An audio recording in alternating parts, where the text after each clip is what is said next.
Welcome back. Now, aid agencies in Yemen say the country is on the brink of a humanitarian disaster, with up to 500,000 children facing severe malnutrition and hospitals running out of basic medicines. There are fears Yemen's civil war could escalate as the coalition led by Saudi Arabia tries to drive back Houthi rebels who seized control of much of the country earlier this year. And Ridgwell reports.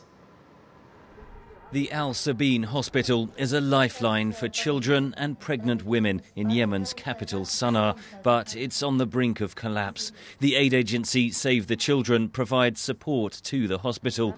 Its spokesperson, Mark Kay, has just returned from Sana'a, and he spoke to VOA via Skype from Jordan. Before the crisis, it had a catchment population of about 300,000. But since the crisis, that number's risen to almost 3 million, with the entire governor reliant on it for specialist care when it comes to women who are pregnant or children who are in special need. Managers say the hospital has entirely run out of some medicines, including intravenous fluids, anaesthetics, blood transfusion tests and Valium. Almost half their staff have had to flee because of the violence. And they're running dangerously low on medicines. They currently use 1,000 litres of diesel a day to run the generators to keep the hospital running. But those supplies were due to run out imminently. More than 500,000 children are expected to suffer severe malnutrition this year. Doctors at Sana'a's Al-Olfi clinic say the situation is critical. We are facing famine with our children. We can't be patient with this.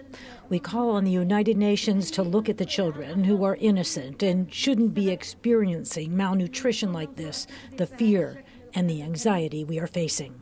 Aid agencies blame the acute shortages on the Saudi-led blockade and bombing of the Houthi-controlled port of Hodeidah.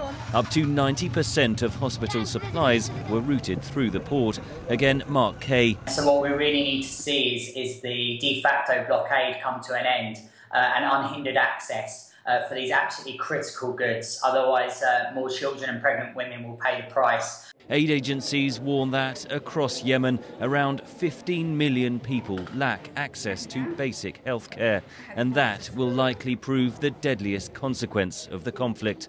Henry Ridgwell for VOA News, London.